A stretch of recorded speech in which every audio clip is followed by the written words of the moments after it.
প্রবাসীদের স্বপ্ন যে কারণে শুধু স্বপ্নই রয়ে যায়, যা বাস্তবে কখনোই পূরণ হয় না। কি কারণে প্রবাসীদের স্বপ্ন পূরণ হয় না সেই বিষয় নিয়ে বিস্তারিত একটু কথা বলবো, মনোযোগ দিয়ে শুনবেন। প্রবাসী যারা আছেন তার স্বপ্ন জাগে সে বিদেশে যাবে, বিদেশে গিয়ে ভালো টাকা ইনকাম কইরা সেই টাকা দেশে আইনা সে একটা ব্যবসা বাণিজ্য দিয়া বসে পড়বে।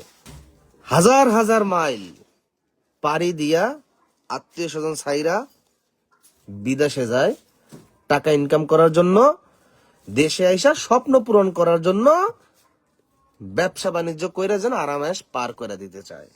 অনলাইনে যেই সমস্ত প্রোডাক্ট বিক্রি হয় ৮০ থেকে ৯০% প্রোডাক্ট প্রবাসীরা কেনে আত্মীয় স্বজন পরিবারদের জন্য। এইখানেই ১ নাম্বার পয়েন্ট। আপনি ১০ বছর ২০ বছর ৩০ বছর প্রবাস জীবন পার কইরা দেশে আইসা তারপর আপনি কেন ফকির, তারপরও আপনি কেন সেই আগের মতন কৃষক, তারপরেও আপনি আগের মতন কেন সেই গার্মেন্টস কর্মী।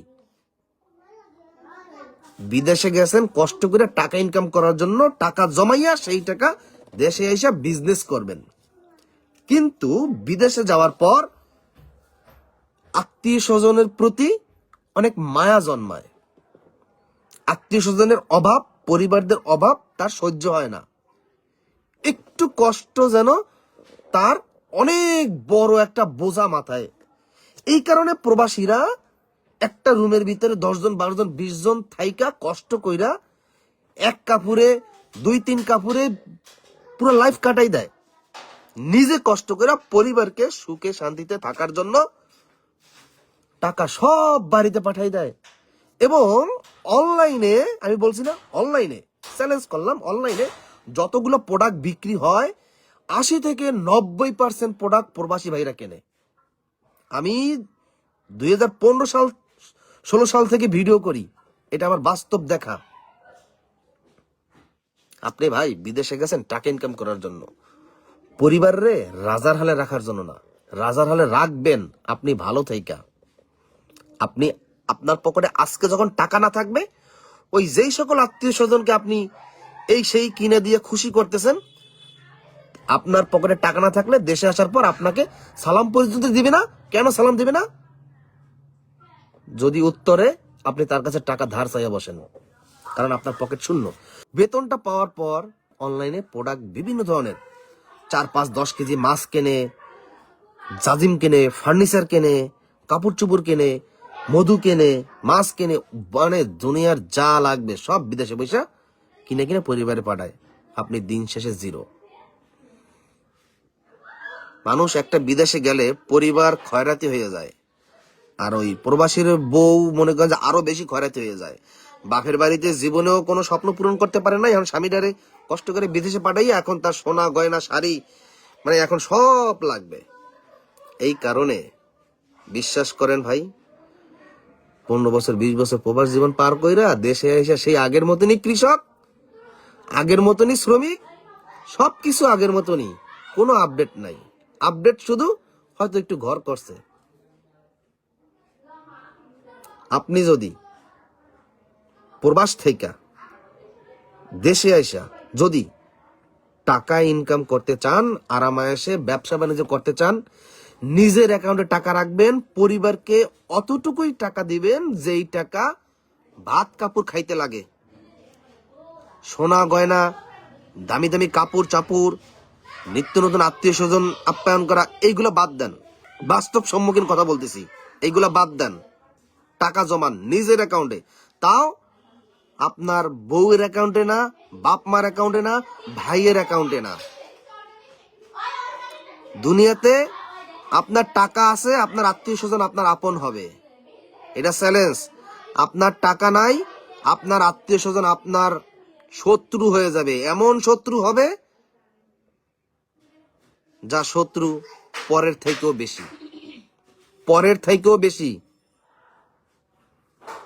বহুত প্রবাসীর সঙ্গে কথা বলছি, বহুত প্রবাসীর সঙ্গে, হাজার হাজার প্রবাসীর সঙ্গে কথা বলছি, কারণ আমি কাজই করি উদ্যোক্তাদের নিয়ে, ব্যবসা নিয়ে। ভাই বিদেশে আছি, ব্যবসা করব, ভাই টাকা আছে, কই অল্প পুঁজি শুরু করতে চাই, ১৫-২০ হাজার টাকা নিয়ে বলছেন। দেখেন ভাই, 5, 10, 20 বছর বিদেশ কইরা দেশে এসে 15, 20 হাজার টাকায় ব্যবসা করতে চায়। কেন কেন কেন কেন কি কারণে? কষ্ট করবেন আপনি, আর এর ফল ভোগ করবে আপনার পরিবার। দরকার নাই। নিজে ভালো থাকবেন, ভালো খাবেন, ভালো পড়বেন, তারপর পরিবার। নিজের চিন্তা আগে। আপনি যখন বাল ময়রা যখন কবরে যাইবেন, আপনার কবরে যাই একটু জিয়ারত করবে না, সেই জঙ্গলে ফালাইতে হবে, সেই জঙ্গলে ফালাইতে হবে। তা আপনি শখ পূরণ করার জন্য একটা শার্ট কিনতে পারতেছেন না, একটা ঘড়ি কিনতে পারতেছেন না, একটু ভালো বিদেশে বসে খাইতে পারতেছেন না। এই আত্মারে কষ্ট দিয়ে কেন গেছেন বিদেশে টাকা কামাই করার জন্য? আত্মা ঠিক রাখেন। আত্মা ঠিক রাখলে আপনি নিজের শরীর ঠিক থাকবে, ব্রেন ঠিক মতন কাজ করবে, আপনি হাসি খুশি ভাবে প্রবাসে কাজ করতে পারবেন। নিজের যা খাইতে মনে চায়, নিজের যা পড়তে মনে চায়, সেইটা আগে করবেন। পরিবারের মাত্র ভাত খেয়ে যেন বাঁচতে পারে সেইটা দিবেন। বাকি টাকা বারবার বলছি আপনার নিজের অ্যাকাউন্টে রাখবেন, কারো কোনো অ্যাকাউন্টে রাখবেন না। আর বিদেশে বৈশা আত্মীয়গিরি দেখাইতে যাবেন না। এই ভাই গরিব আত্মীয়, ওই ভাই গরিব, এই ভাইয়ের টাকা নাই, ভাইয়ের পড়াশোনা খরচ, বুইনের বিয়া, হ্যান বিয়া, তেন বিয়া, ভাই কিচ্ছু করার দরকার নাই। নিজে বাঁচেন। তা না হলে দেশে আইসা সেই আগের মতন কৃষক, আগের মতন শ্রমিক, আগের মতন রিক্সাওয়ালা, গাড়িওয়ালা, ড্রাইভারওয়ালা কর্মী হইতে হবে। নিজের পকেটে টাকা রাখেন। আত্মীয় স্বজন, আত্মীয়গিরি, আত্মীয়র আপ্যায়ন, সবার মন জয় করা, দেশে আসার পরে ব্যবসা দেওয়ার পরে যদি হয়, এত বছর বিদেশ করার পরেও দেশে এসে আপনি 15, 20 হাজার টাকা ব্যবসা করবেন, আমার সঙ্গে যোগাযোগ করেন। শুইনা কলিজা আমার পুরা সারকার হয়ে যায়। সবচেয়ে বেশি অবহেলিত এই প্রবাসীরা।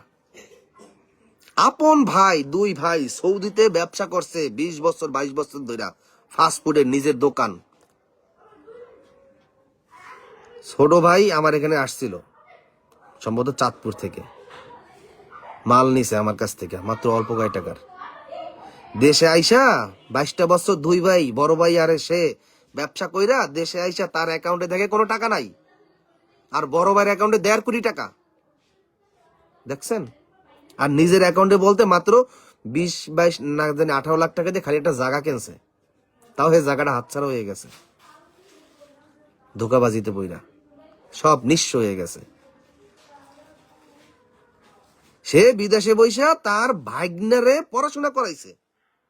চিন্তা করছেন, ভাগ্না পড়াশোনা করাইছে, দেশে আসার পর সেই ভাগ্না সেই মামার সঙ্গে কথা বলে না। আপনি আত্মীয়গিরি মারান বিদেশে বইসা, আত্মীয়গিরি ছাড়েন। নিজের স্বার্থ আগে দেখেন, তারপর অন্যের স্বার্থ দেখবেন।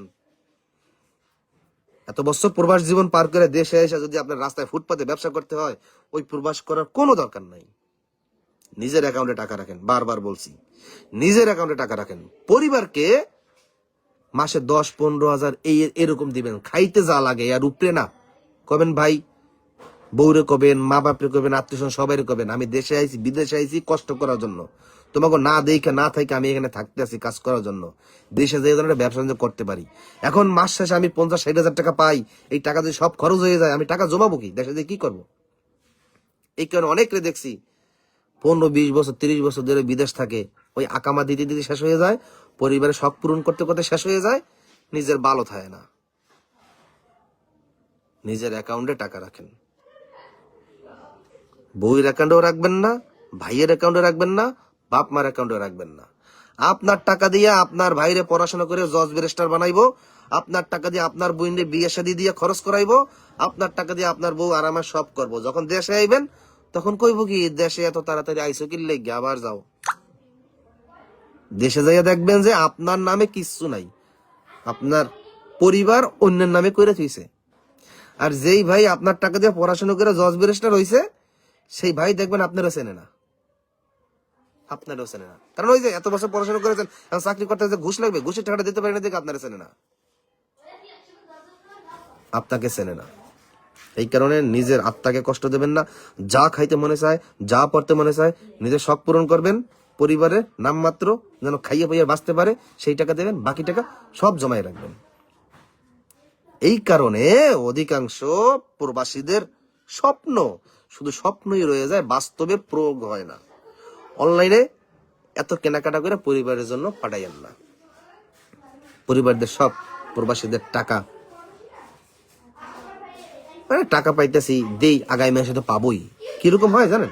এই মাসে বেতন পাইছি এত রিয়াল বা এত ডলার, 50, 60 বা 80,000 কিংবা 1 লাখ পাইছি, 20,000ই তো দেই, এটা ওটা কিনা দেই, আগামী মাসে জমাবো অনেক। আবার আগামী মাসে আর একটা সমস্যা আসে, এই আগামী মাসে জমাবো করতে করতে 5, 10, 20 বছর পার হয়ে গেছে গা। কিন্তু একটা বারও চিন্তা করছেন আপনার সন্তান বড় হইতেছে, আপনার সন্তানে কি খাওয়াইছেন না পড়াইছেন, কি করাইছেন না করাইছেন, হ্যাঁ, নিজের জন্য কি করছেন না করছেন? আপনি কি দেশে এসে আবার এই রাস্তা ফুটপাতে ভ্যান গাড়িতে বা গার্মেন্টস করে এই কামলা দিয়া মাঠে ঘাটে এরকম আবার করে খাইবেন? দূরে থাকলে পরিবারদের জন্য অবশ্যই মায়া লাগে, কিন্তু নিজে ভালো থেকে মায়া, ভবিষ্যতের জন্য আপনার সন্তান যেন ভালো থাকতে পারে, ভালো খাইতে পারে, ভালো পড়তে পারে, এই জন্য টাকা জমাইতে হবে। যেন শেষ বয়সে আইসা আপনার যেন ওই ছোটখাটো যেন কাজ করতে না হয়। কারণ সব শক্তি তো বিদেশে পার করে আসছেন, দেশে এসে শক্তির কাজ তো করতে পারবেন না। আর যখন আপনার টাকা না থাকবো, তখন দেখবেন যে আপনার বউও থাকবো না। নিজের অ্যাকাউন্টে টাকা জমাবেন,